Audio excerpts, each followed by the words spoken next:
Well, I am so excited today. Dr. Tom Wadsworth is here with me on the Beyond Sunday podcast. How you doing, Tom? Great, David. Good to be with you. So, Tom, I can't think of a more controversial topic to talk about than what we're going to talk about today. Your doctoral dissertation, a lot of your research has been about how the New Testament does not use worship language to describe the Christian assembly. And I can imagine even people listening right now are like, "What? What are you talking about? What is this heresy that we're about to discuss?"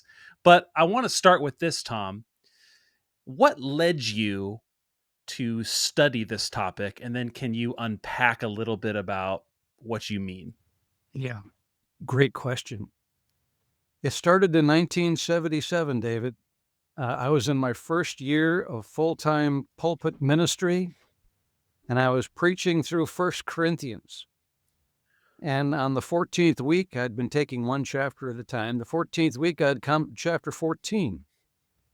I'd never preached on 1 Corinthians 14 before. Frankly, I hadn't paid much attention to it before because it deals with speaking in tongues. And in the church culture in which I was paid at the time, they didn't they particularly weren't all that fond of this whole speaking in tongues thing. So I was thinking about even skipping over the chapter, but I thought there must be something here. And so I I was went. raised in the assemblies of God, so I know all about speaking in tongues. You got it. And if you know the 70s, the late 70s, excuse me, this was very controversial. And the speaking in Yeah. tongues phenomenon was creeping into lots of different denominations, not just the AG churches, but or Pentecostal churches, but it's going elsewhere, and there was meeting some resistance. But so I started to go through 1 Corinthians 14, tried to take it as I try to do all passages from a clean slate, and let's just see what Paul is saying here. And this chapter is the longest chapter in the Bible that deals specifically with the Christian assembly. I mean, it contains way more information about the Christian assembly than any other passage anywhere in the Bible. It probably contains 10 times as much information about the Christian assembly. And I noticed that this one particular Greek word popped up 7 times. And the Greek word is oikodome, which means edification, building up Mm. of one another. And in verse 26, Paul comes to this big conclusion. He says, "What then, brethren? When you come together, let all things be done for oikodome, edification." Whoa, all right, that's interesting. Now, what hit me when I was studying for this sermon was, wait a minute. I thought everything we did in the worship service was for the worship of God. I mean, we had our acts of worship that we went through. We had an order of worship. We had a house of worship. We had worship services. We opened worship with this. Then later on, we closed worship with that. And churches have their worship pastors and their worship team and their worship time. Worship, worship, worship. It's throughout our vocabulary. And then I started to dig deeper into what that word, how that word is used throughout the Bible, Genesis to Revelation, every single time, and digging back into the Hebrew and the Greek. I'm fairly well versed with the languages. And fast forward 50 years since, that language that we have is in fact foreign to New Testament Christianity. That doesn't mean it's wrong and you're going to go to hell if you use the word worship. I'm not saying that at all, but it is, in fact, foreign. They would not have talked in such terms. Their gatherings were, in fact, horizontally focused on one another for the purpose of building up one another, oikodome. And it's not just 1 Corinthians 14 that bears this out. This is found in numerous places where Christian assemblies are mentioned. Now, nothing I've said so far implies or means that we don't sing praises to God when we get together. Nothing I've said so far means that they didn't pray to God in their gatherings. They did. But what is a remarkable biblical fact is none of these Greek or Hebrew words for worship are ever used in reference to prayer or singing praises. This is our language. This is our terminology. It is not, in fact, the terminology of first century Christians. So that's where it came from. And then I kept studying this issue since 1977, over and over again, digging up literature as much as I could, going back into church history. I really studied this thing. And finally, in Hmm. 2016, I decided, well, enough. I'm going to take these conclusions and enter into a PhD program in New Testament and throw these conclusions that I've come to, as wacky and as crazy as they may seem, throw them up against a PhD wall and see what sticks. Well, they stick. Now, I have Mm. refined some thoughts over the years, for sure, and then deepened understandings in other ways over the years. But I'm now ready to take the show on the road, so to speak. And after I got my PhD in 2022, I delivered some public lectures on this topic. They were videotaped and posted to YouTube. And those videos that I have on my YouTube channel now, as of last week, David, have been viewed over 1 million times. It's really causing a Amazing. stir. Some people are upset. Some people are writing me off as yet another wacko. But Right. largely, more than 90% of people are saying, wow, thank you. Thank you. Thank you so much. Now everything makes sense. I've had problems with these things for a long time, but finally, you provided the biblical evidence that is clear and hard to refute. And now I get it. So that's where we are. That's where it came from, David. Yeah. Tom, 1977, worship at that time looked a lot different than it does in 2025. And I want you to reflect on what you've seen. So I was born in 1984. So you were kind of studying this even before I was on this earth. But today, worship is a very big deal. I've been a worship pastor, Tom, my full time job. It's not what I'm currently doing, but that's how I got into ministry. So, worship is a career path, worship is an industry where there are artists and songwriters who make significant revenue within an industry of worship. And as you said, worship is front and center to our gatherings in most churches, I'll say in America, but most likely around the world. Worship in song is the centerpiece. Um, how has was that part of your desire to get this research kind of out into the open because you saw sort of how worship had become something so big? Yeah, that's true. I've always known since 1977 that these conclusions are revolutionary and also would be deemed as heretical, as mine were back then. But something happened in the late 90s, David, that took this worship perspective, this worship model of a Christian assembly, and put it on steroids and launched it into the stratosphere. It's where it's now all we think about or talk about when it comes to the assembly. And that was the advent of the worship wars. I don't know if you've heard that Yeah. phrase before. This is when Oh yeah. contemporary worship was seen as opposing traditional worship, and churches would split. And sometimes the early service would be contemporary and the late service would be traditional, or vice versa. A lot of people left churches at that time to go to a church of their choosing that got the music that they liked. But the worship terminology really took off then to a much greater degree than it was in the 80s and 70s and 60s and 50s. And I can trace this, going back a long, long ways, actually to AD 33. I've had plenty of time to study this thing. So yeah, Yeah. that's what happened there. It really got to be a thing in the 90s.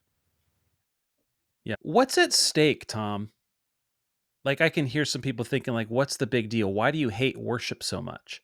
What's at stake if we ignore this research and we just sort of keep doing what we're doing? What are we missing out on when worship and maybe celebrity driven stages in our gatherings kind of continue? What's at stake? Yeah, you're almost answering your own question there, aren't you, Dave? This celebrity-driven stuff. Well, but Throwing that in there. nice little jab. What's at stake here is, again, to put your mindset in first century and these gatherings. They didn't have worship services. They didn't call it worship. They didn't call it services. They didn't call it worship services. They had gatherings. And the Greek word is ekklesia, church. It's an assembly. It's a gathering.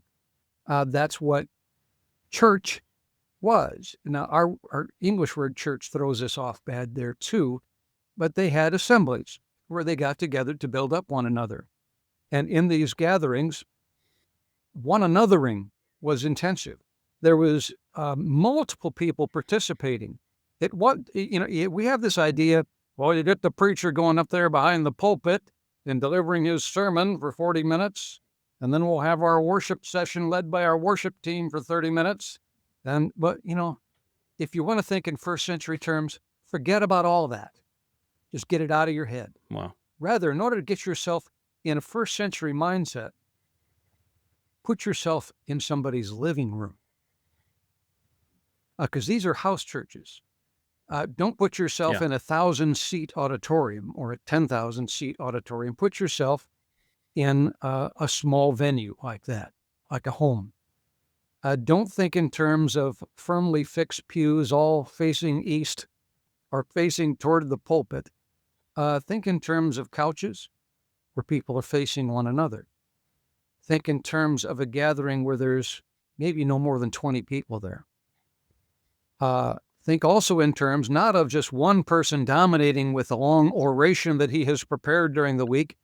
Rather, think in terms of multiple people speaking, people comforting one another, encouraging one another, praying for one another, confessing their sins to one another.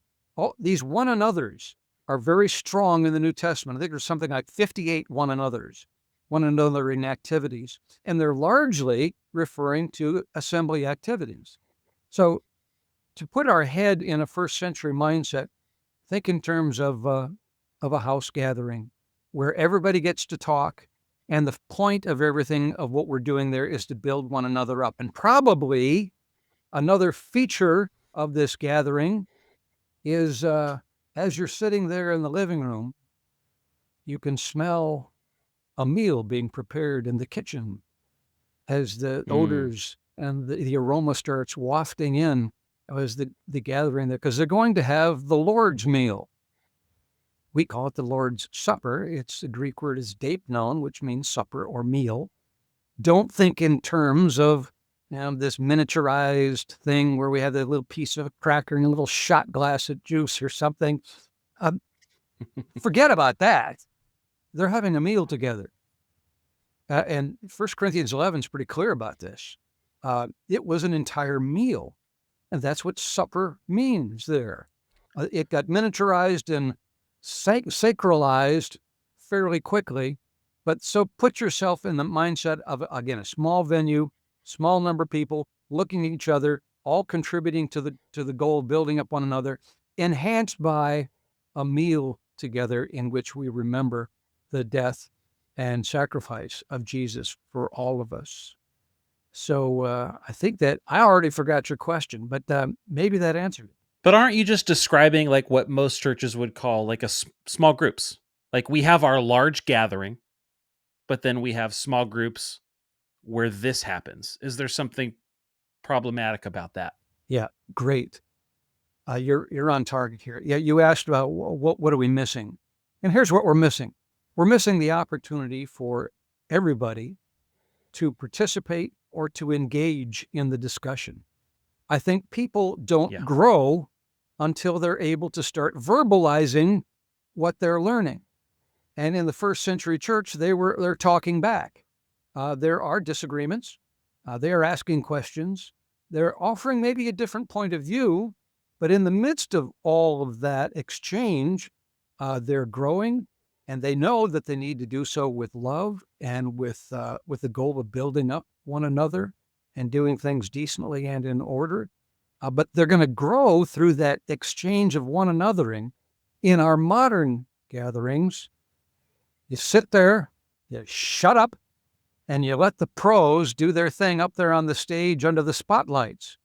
And that kind Yep. of, nobody's going to go to hell for that. But so to get that out of your head. But what are we missing? We're missing the opportunity for people to actually grow and ask questions. And we're also losing out on the wisdom and insight and experience and spirit that's within all these people in the gathering. We're just ignoring all of them, ignoring the knowledge that they have, the perspectives that they have, and assuming that only one person has it all. Huge mistake. Paul said, we're all members of the body. The eye cannot say to the foot, since you're not an eye, you're worthless. Everybody has a role to play in the gathering, and we got to be listening to one another if we really want to learn. And when we allow people to engage and to talk back, then they're going to learn as well. So what we're missing is real discipleship among people, real growth and development. I think that is the real crime of what's happening in our gatherings today. So, historically speaking, Tom, when did this shift start to happen? In my mind, and I'm no historian, that's why I'm talking to you. But in my mind, I'm thinking of Charles Spurgeon, right? And sort of this advent of a long sermon leading towards an altar call and a very emotional decision, right? And music was a big part of that whole experience. But what do you look at historically to where what you're describing shifted closer to what we see today? Uh, you used the word shift, and that's the word that I used as well. Well, what I did was in my dissertation and in other papers I've written on this, I not only studied all the words for worship in the Bible, which was helpful, I also studied all the times when a Christian assembly is being described in the Bible. And then I also, since I came away from that realizing, well, they didn't call their gatherings worship. So when did it start? When in Christian history did they start calling their gatherings worship? And there I started to do a deep dive into second century Christian literature. So this volume called The Apostolic Fathers, and there's plenty others besides that. Third century and fourth century Christian literature. And then I began to see the breadcrumbs starting to be traced, where I could see how this was developing. And in video number 6 of my 7 video series, David, people can see where I've traced it there. I've also published a paper on this. It's on my website that goes into detail. It's called The Shift. And here's the Mm. way it works. See if I can do this quickly. Starting early second century,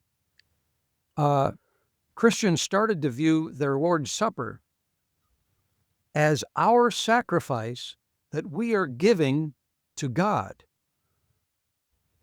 Now, that may sound strange to the Protestant mindset, and it does, and it is. It is also strange to New Testament teaching.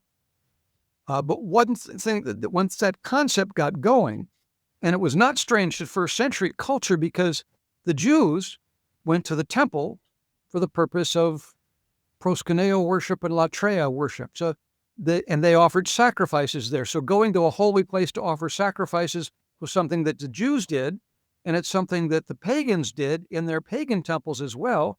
And so now the Christians were starting to adopt that same language that was very, very popular in that culture at the time of offering a sacrifice. And the sacrifice is the Lord's Supper that we partake of. The second thing that happens after that was the table upon which that Lord's Supper sat got to be viewed as an altar. And, there's no justification for an altar in the New Testament. There's no justification for Christians offering sacrifices because Jesus is the sacrifice, right? And there's no justification for the altars Yep. either. But altars were commonly used in pagan temple. And of course, there was an altar in the Jewish temple as well. So that gets going. Then the third step in this process starts to get planted or firmly embedded in the 3rd century, where the dude who presides over that table upon which is sitting the sacrifice now gets to be viewed. He's not just a minister. He's not just a co-worker in the kingdom. He's a priest. Priests. Wow. And the term gets widely used. And look at Cyprian of Carthage. He uses it extensively in the middle of the 3rd century. And so the priest, this is pagan language. This is also Jewish language to refer to the dude who offers the sacrifice on the altar. All right. We're starting to resurrect Old Testament thinking and also pagan thinking at this point. Then the final step in this process takes place in the 4th century when Christians, instead of meeting in homes, start to build special buildings, holy structures. And Constantine helps get this going, frankly. I'm not trying to blame him, but he funded a lot of this. He wanted Christianity to be prominent. And so for it to be prominent, he got to build these magnificent cathedrals. We know the Church of the Holy Sepulchre in Jerusalem was started by Constantine. The St. Peter's Basilica in Rome, that was started to be built by Constantine in the 4th century. The Hagia Sophia in Istanbul, Constantinople, was built by Constantine. Been renovated over the years, but all these have. But he got to go on with this thing. So now you had Christians offering a sacrifice on an altar, supervised by a priest, all being done in a temple. And they use temple language to refer to these buildings. Holy temple. Christians no longer just met in a home over Bob's house. No, they're meeting in a holy, sacred place where all these things take place. And when you have those things, sacrifice, altar, priest, and temple all put together, you've got latreia worship, as it would have been understood in the 1st and the 4th centuries at that time. Then worship language gets embedded and takes off. And here today, we're the inheritance of that entire process. Now, Protestants revised some of this stuff in the 1500s with Martin Luther and John Calvin and Ulrich Zwingli, but they don't really touch this whole sacrifice, altar, priest, and temple idea. They still have an idea of holy places. They still have an idea of a holy guy who's presiding over all this, and they have altars as well. They started to reject, though, the idea that the Lord's Supper is a sacrifice. They knew that that was wrong. But that's really the beginning point. And from that, everything else gets developed. And that's where we are to this day. Yeah. Fascinating. So did Constantine and all those, years that you described, did they feel like they were being obedient to the scriptures? Or was there some ulterior motive there of control or power that they were trying to wield over people? Ooh, good question. Really good. I think what I gathered from reading extensively into all these documents, 2nd, 3rd, and 4th centuries, certainly there's an element there where there's a power play going on. Because early 2nd century, you get a bishop starts to become a thing where there's just one guy over a whole bunch of churches, or if not over one church, where you see a multiplicity of elders over a given gathering in the 1st century. Power is getting concentrated now more to the top, to one guy, one dude at the top of the heap. And Right. so he's got the control. But what else is happening is when they start to adopt this sacrifice terminology, then everything becomes holy. And they can even go back to Old Testament ideas. Oh, the sacrifice, and that must be offered in this way. Oh my goodness, we're having an altar, and this is a holy thing. And all this stuff is not biblical for Christianity. We're all priests now, right? Uh, the Priesthood temple of is all our believers. yes, and we're all the temple now because God now dwells in us. He doesn't dwell in a Right. building anymore in Jerusalem. We're the holy place. So things have dramatically changed. So it's those two things I think that really sparked this something of a power play by the priests. And yeah, they definitely could hold on to power as long as people felt like they were in control and they were the power broker. And even you had to go to them in order to get forgiven of your sins. And they alone could handle the sacrament. Oh my. So this is, Yep. it's all gone down a certain path where those guys get power and control. Plus, everybody else is backing off because, oh, this is holy stuff. And we don't want to be questioning what's holy, regardless of whether it's scriptural or not. That's another issue entirely. But very few people challenge those things until Martin Luther and John Calvin Yep. and Ulrich Zwingli started to attack the idea that the Lord's Supper is a sacrifice. But they didn't follow through on a lot of that, of the problems with that system, and we still have that within us today. Yeah. Tom, as you're talking, um, it's easy to think of maybe some ill intent that people had. Priests had some power hungry priests that wanted to dominate and control large groups of people, right? But there's also the side that even with what we have in churches today, that this is just the system that people are born into. That there's a, you have a pastor who preaches and leads a congregation, and your congregation receives ministry from you. I was raised in the charismatic world, and it was very much the anointed man of God. Don't question the anointed man of God, and sit under his ministry and receive from his ministry. And I think some of us are just unaware of some of these cultural developments that have happened throughout history. We're good people are just shaped by them, and it's all that we know. I guess what I'm trying to figure out is where do we go from here? How do we challenge this? It's not like church is going to change drastically in America. But if there's somebody listening, a pastor who's, hey, I hear what you're saying. What can we do to shift our ethos a little bit or shift our culture a little bit? What would you say? Excellent.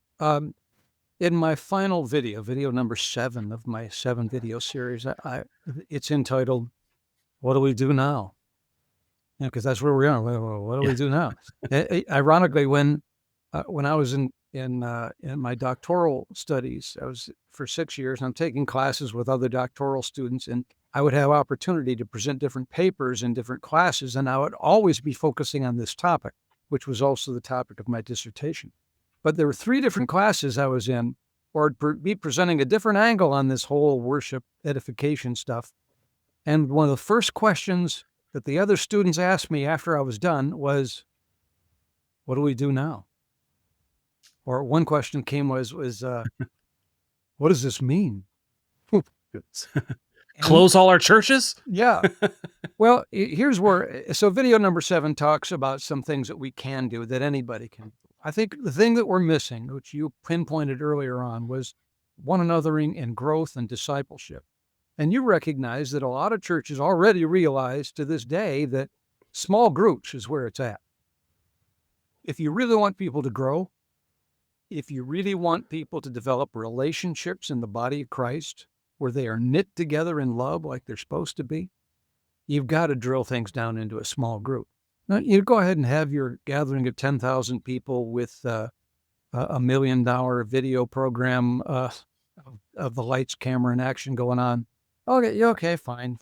But what it has to drill down to a small venue. And I say small is better. Uh, Instead of big churches, big venues, push for small venue, maybe in addition to the big ones that we've got. Things have to get into a small situation where people can talk, people can ask questions, people can disagree. Don't be afraid of disagreement. This was part and parcel of New Testament Christianity. And we then Amen. learn how to deal with disagreements. That, in and of itself, is a maturity promoting activity. Don't be afraid of it. Embrace it and still love one another and learn how to disagree agreeably.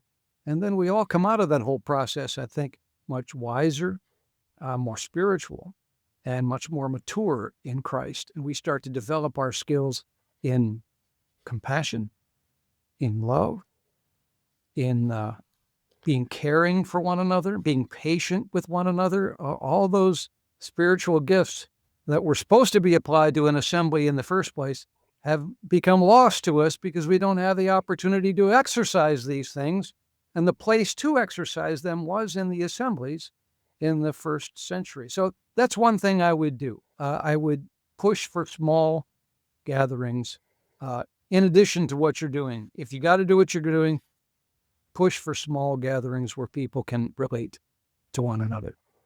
So you don't have a problem with the American megachurch, provided it's doing a good job of leading people into smaller gatherings.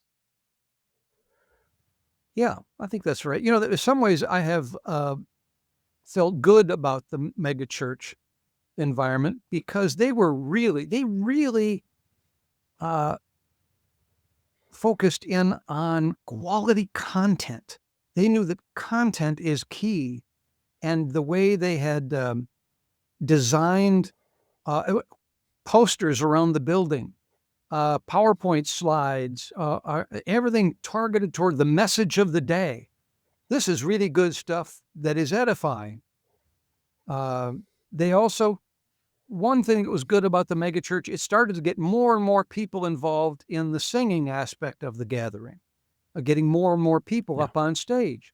I think that, in a way, is good in that you have more people participating and feeling a burden of trying to edify other people with what you're doing. But it's only a select few. And there are problems with this celebrity culture that goes along with that. And you have people who are wanting more stage time, you know. Uh, Yeah. what are we trying to do? If people are starting to want stage time, I think we've created a monster, and that people are thinking that if I get involved in ministry, I can be the guy under the spotlight. I can be that Yeah. guy holding this silver microphone. Oh, oh man, that shouldn't have been a part. That is a part of the whole thing. That's a problem. There are problems with the megachurch approach, but there are some good things that go along with it as well. Yeah. So, Tom, is preaching not a New Testament church concept? Great question. Uh, Video number 4 in my series, David. I don't know if you're teeing these up for me so nicely. Thank you.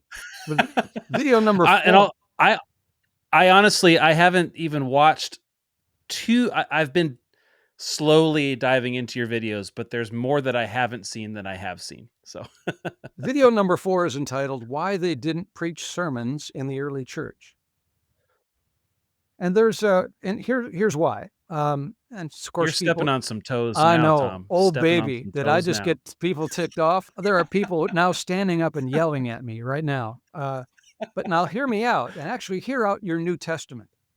Let's go back to the Bible. How about that? Anybody against that? All right. There is, let me cite a study. Craig Evans, who is well known as a top flight New Testament scholar, has produced 70 books. Really sharp dude. Back in 1981, he published an article on preaching in the New Testament, where he noted that preaching was essentially, in the New Testament, the Greek words kerusso and euangelizomai. These words were used to refer to the kind of speaking an evangelist did to outsiders in a non-Christian gathering, like when Paul would go to a synagogue, which was filled with a bunch of Mm, Jews. This is not a Christian gathering, this is a Jewish gathering. But he's taking advantage of the opportunity to preach the gospel, euangelizomai, and to proclaim, kerusso, to these people the good news about Jesus. That is what preaching is. It's proclamation to outsiders. But what's happening inside in the gatherings, there's different kinds of words that are being used. Teaching is one of them. It's building up one another, as we discussed, encouraging one another. It's more of a horizontal activity, and it's as Evans described it in the New Testament. What's happening in Christian assemblies is dialogic. It's dialogue. It's one-on-one. It's back and forth. It's not monologic, which preaching is in the New Testament. It is outside activity, one-way communication, one person blasting away to a mass audience in an effort to convert them.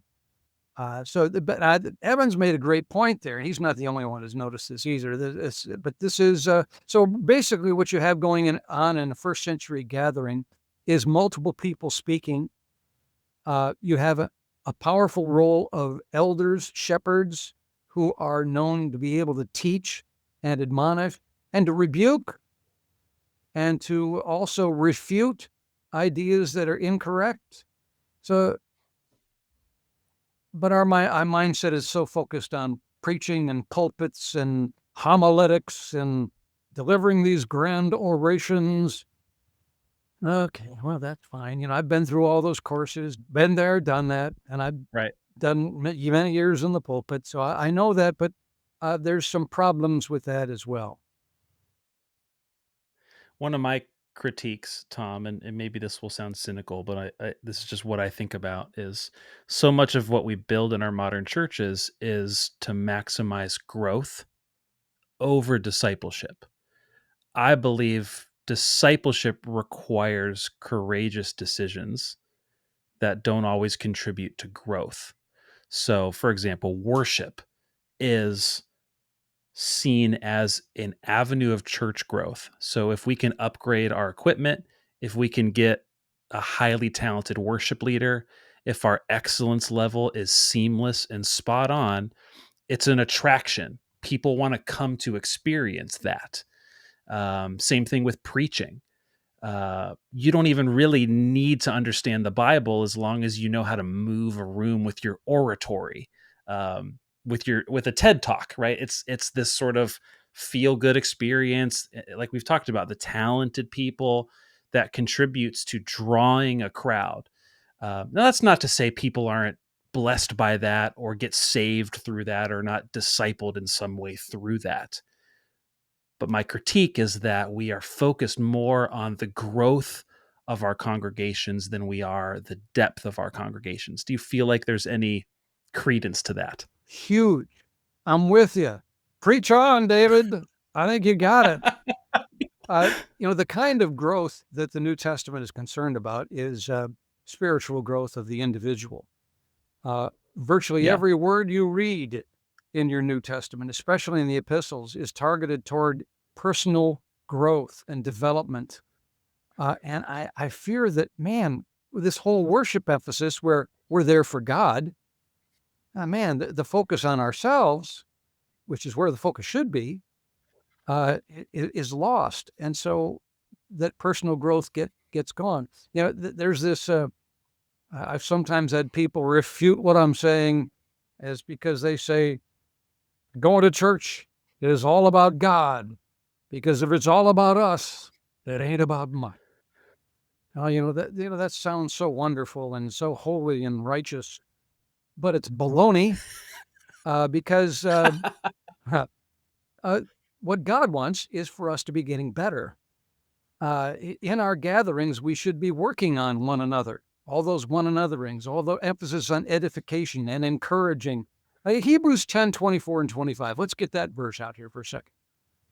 The verse that's often used to shame people for not going to church. What it really says is, let us stir up one another to love and good works, not neglecting to meet together, but encouraging one another. Our gatherings should be all about encouraging one another and stirring up one Yeah. another to love and good works. That's the focus, but I think it largely gets lost in this glorious, holy effort to praise and worship God in our gatherings. But God's doing just fine, and I don't see He God doesn't as need our worship. I no I, Paul. There's a verse that often gets lost. It's so important, and Acts chapter 17, verse 24 and 25. Paul is at Athens, and he is preaching to outsiders, to the Athenians, to the pagans, and he says to them, the God who made the world and everything in it does not live in temples made by man, nor is he served by human hands as though he needed anything. Yep. Now, Paul had to tell pagans this lesson, but now I think he has to come back and tell church people the same lesson, because everything our Wow. worship model gears toward is that we are there for God. That's why we're there. God is what's important. It's all about God. It's not about me. Now, God is saying, stop it, dudes. It is all about you. I want you to be able to get better. You're the same scoundrel you were 20 years ago, so get to work on yourself. It's discipleship. Discipleship. I'm with Yeah. It reminds me of that song, Tom, "The Heart of Worship," coming back to the heart of worship where it's all about you. I mean, that just ran through a generation. I mean, we're still singing that song, and in some ways it's true, but I think also in some ways it contributed to this individualistic, get my church on, have my moment with God culture, you know? Yeah. And I have I've said this before, because even the language we use in church sometimes we'll say things like, let's just close our eyes, tune out all distractions, we bring the lights down so that we're not distracted by the people around us. And what I've said is, I actually think we need a little bit of distraction. We need to be distracted by the imperfect voices. We need to see one another because, and you'll probably know what the reference to this verse is, but the Bible says that we need to speak to one another in psalms and hymns and spiritual songs. It's not just a vertical ignore all distractions, turn up the music and sing to God. It's we need to look each other in the eye and sing to one another. There's something that's formational about that, you know? Yep. That's Colossians 3:16, Ephesians 5:19. There you go. The idea Yep. is also there in 1 Corinthians 14, verse 15 to 19, in there as well. Here's the thing that may interest you as a worship leader. Um, in video number 5 of my series, I talk at length about music. And if you go to, do you use CCLI? Absolutely. Yes, of course you do. Everybody does. Everybody does. And for years, I was putting together all the songs for a particular church and putting them in PowerPoint. So I'd be in there every week. Uh, if you look at the top 10 songs on CCLI this week, now, I haven't been there, but I'll bet you anything that all 10 songs, or a minimum of 9 of those 10 songs, are worship songs, are praise songs delivered to God. They're vertical songs. But one thing I noticed back in the 70s when I was going to church, go back to the 60s where the Jesus movement is going on, and there's an emphasis on one anothering taking place. We are one in the Spirit. We are one in the Lord. Do you know that song at all? Yep. Oh Okay. yeah. Well, yeah. So there was this horizontal music that was going on back then. You want horizontal music today? Forget about it. It's all praise and worship stuff. It's all vertical stuff. And you can see this at CCLI on an ongoing basis. Another way to look at this is now back in my library here, I've got several old hymnals. Okay. You remember what a hymnal is? Yes, of course you do. But it used to be Yep. when I would preach a sermon, there I used all that bad language. back in the 70s, I wanted to have a song at the end that went along with the sermon, right? And I'd open up the back. Well, what's your sermon about? Well, it's about loving one another. So we can go to look in the loving one another. There was all these indexed categories in the back that would deal with horizontal topics of serving one another, helping one another, loving one another, praying for one another. But now, all those horizontal topics gone.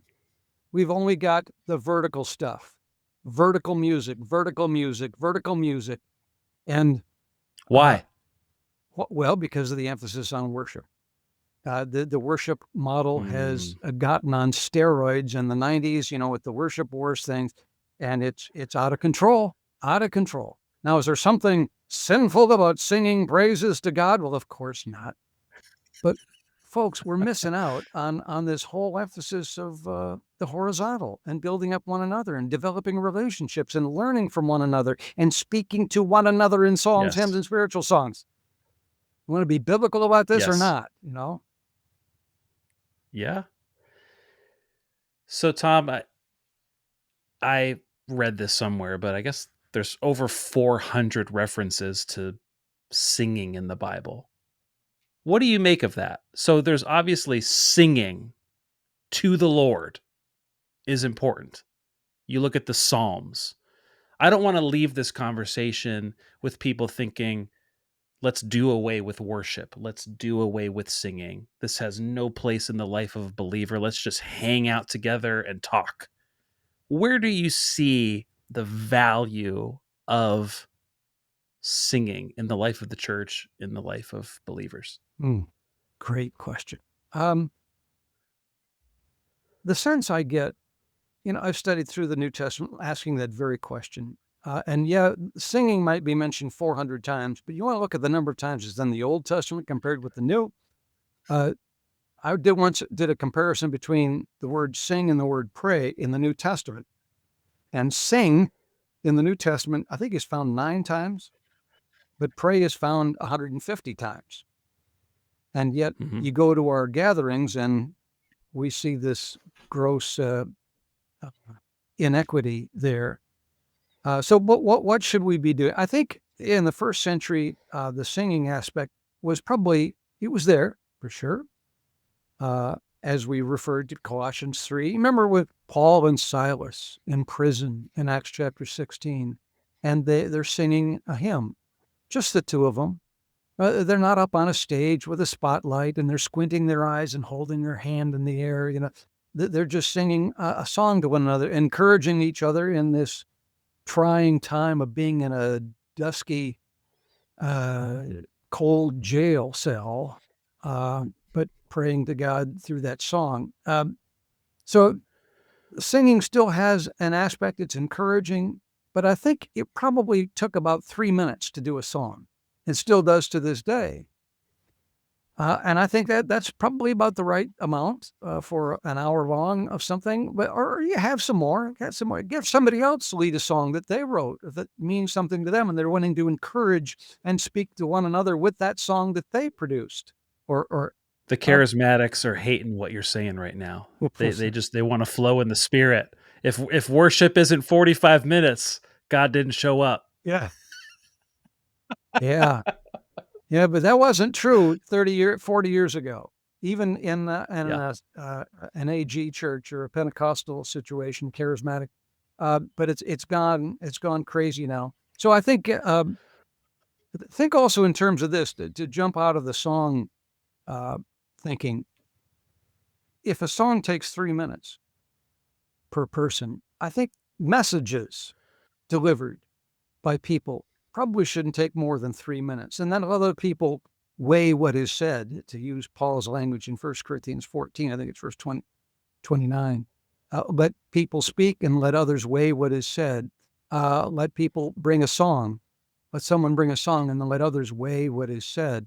Because again, the point of Mm. this is to build up one another, is edification. As Paul said, let all things be done for edification. And one of the things he explicitly mentions in that verse is somebody might have a psalm. Let all things be done to build up one another. even psalms. Yes, they might be delivered to God, but the point here is to encourage one another with that message. Um, if we think our goal is to get God good in worship today so that he's so tickled with himself, wow, I really needed some good praise this week. I've been feeling down on myself. So you guys really, really picked me up today, says God. I know I don't see God saying that. I think he's more concerned about us developing ourselves into better human beings, better representatives of him and of Jesus in our weekly life. Mm. This whole concept of bringing something to the gathering and different people sharing and weighing what is said and different viewpoints. It is all so that just feels like an alien planet of an experience, right? We Mhm. I would venture to say that the church today is not even a safe place to ask questions.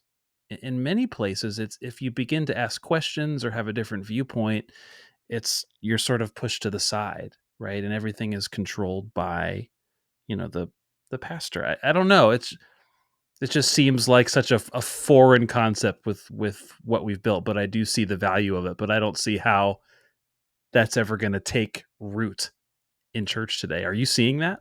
Yeah, no, you're right, and it is actually true that if you get a group of 50 people or 100 or 500 people, if you're going to let everybody talk, it's pandemonium, and you'll never get It out of there. necessitates small. Yeah, but go ahead and have your big meeting, and do all your finely produced, well rehearsed songs by the worship band and the highfalutin preacher dude.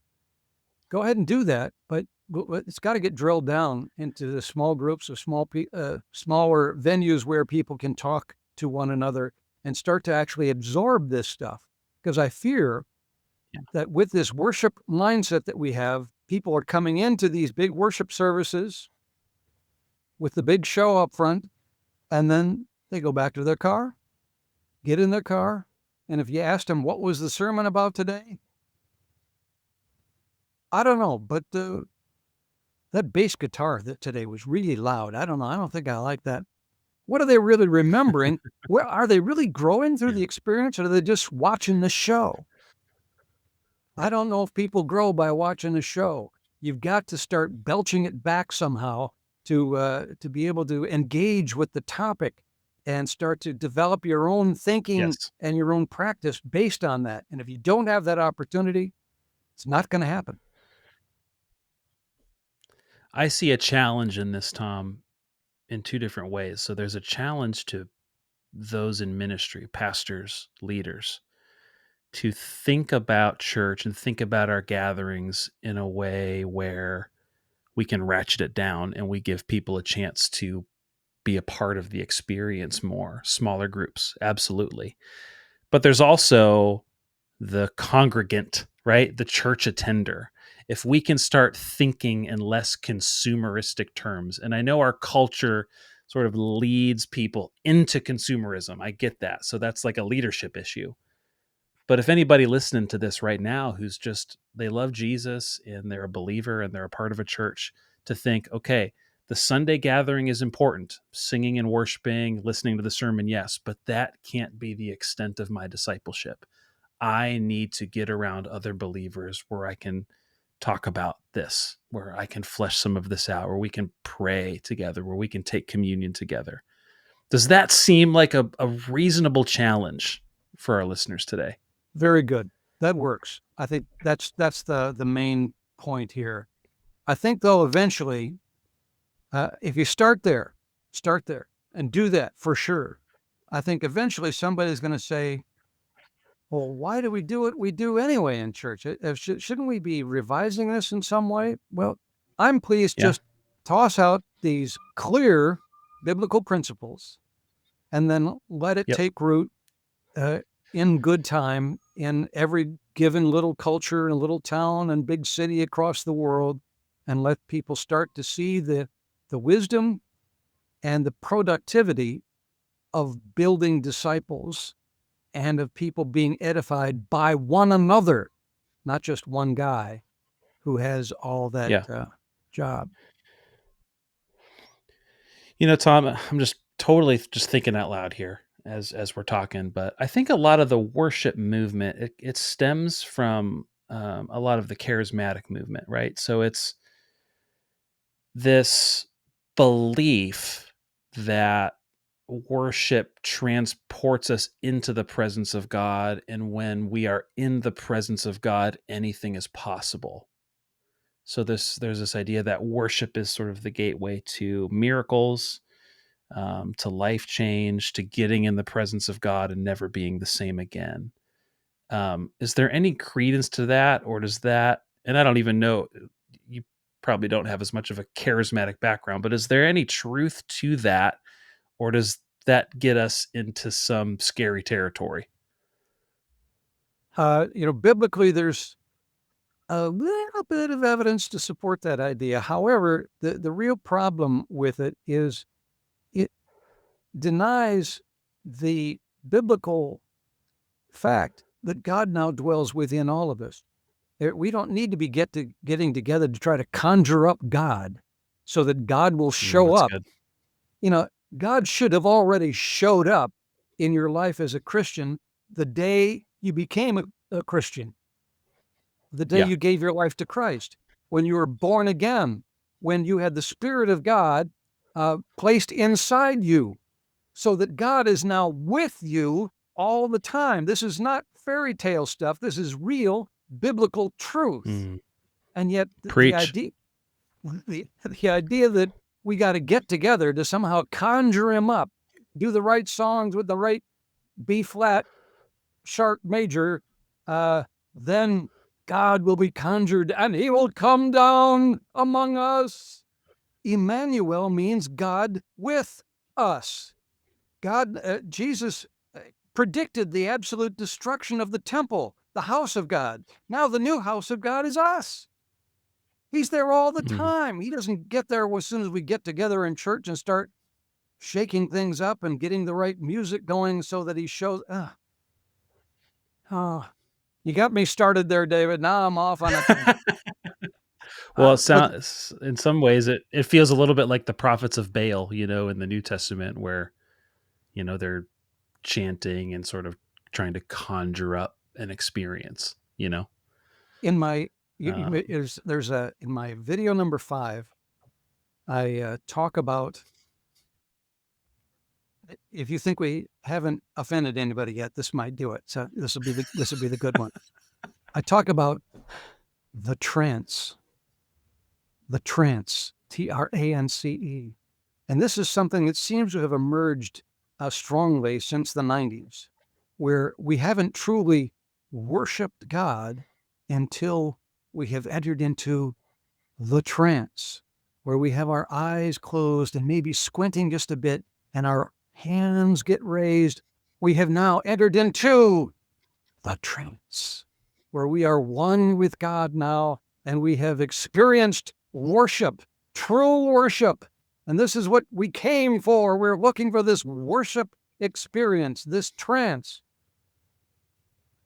Okay, well, I'll just be happy just to take a pot shot at the trance idea.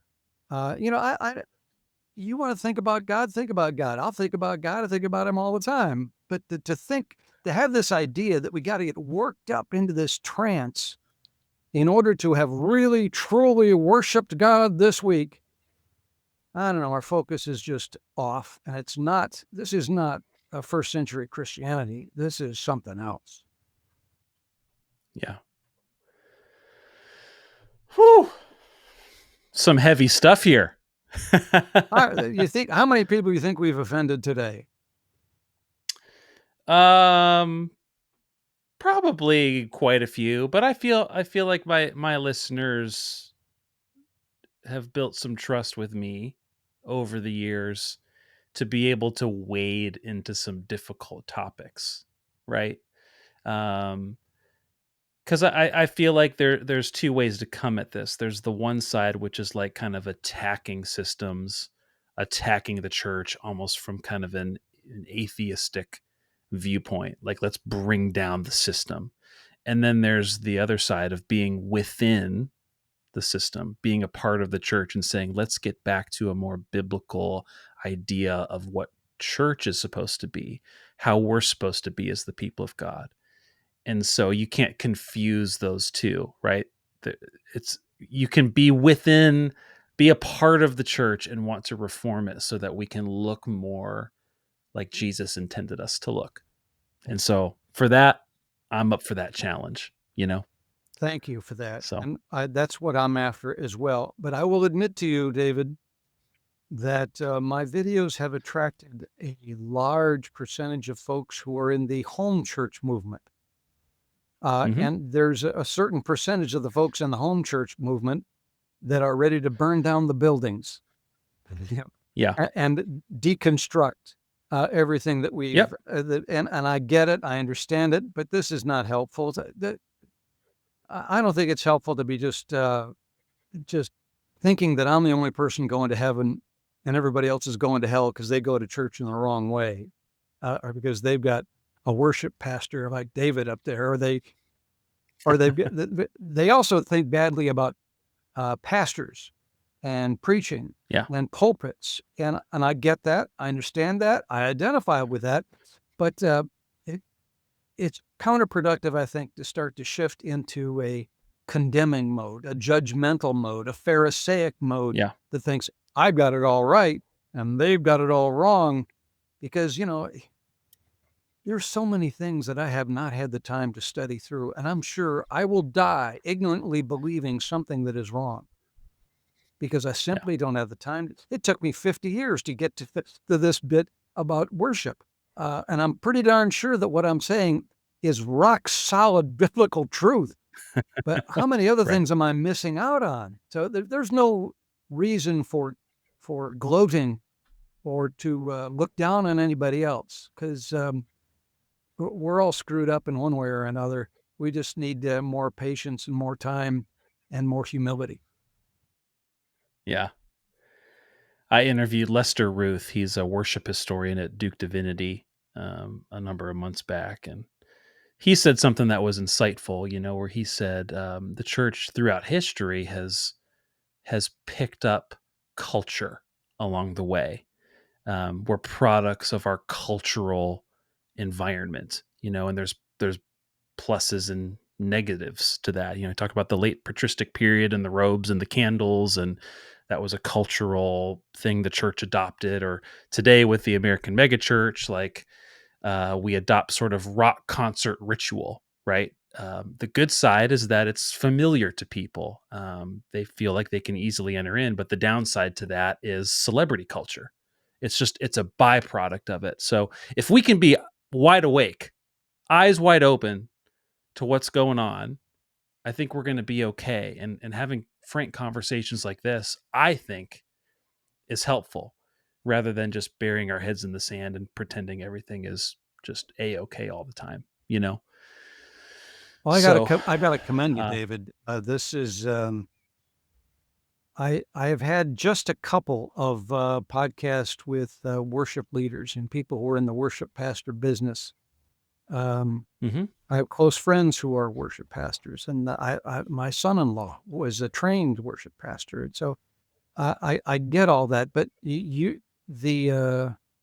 your openness and being willing to go ahead and explore some of these ideas, which are diametrically opposed to the common theology and philosophy that goes along with the worship pastor business.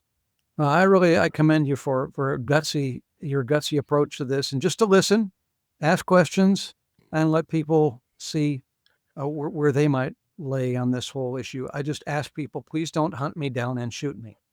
That's all I ask. hopefully that will not happen as a result of this podcast. I hope not. Yeah, you know what, Tom? I don't know. Maybe some of my courage in these conversations is maybe the fact that I'm not a local church worship pastor right now. That might be harder for me if I was in it. I mean, I did it for 13 years full time. And I still believe in it. I still coach worship leaders in a lot of ways. I think there's some ways we can, and that's why I'm having this conversation is make it a little more biblical and healthy. But that might be some of the reason why I'm willing to have these conversations, right? Because my job's not at stake necessarily, in having these conversations. But I get a lot of messages, in direct messages from people who are worship pastors who just say, "Thank you for the conversations you're having. These are things I've wrestled with. These are things that I've talked about. And it's helping me navigate my current church situation, and that keeps me going. I'm sure you've heard similar things too with what you do. Yeah, So, what you just said resonated on a couple different levels there in that, I've been outside of a denomination for 40 years. I've been outside of mm, paid ministry for 40 years. Uh, and well, it's that freedom that comes with that, where I can now consider other thoughts, other ideas, and start to explore the scriptures, yes, hopefully with an open mind and a clean slate, and look at it afresh, without having a paycheck attached to my conclusions. amazing. So good. Tom Wadsworth, appreciate you, my friend. Thanks for your time today. And let's do a round two sometime. I'm sure there's more we could talk about, but this, I think, is good for a first conversation. Appreciate you. Thank you.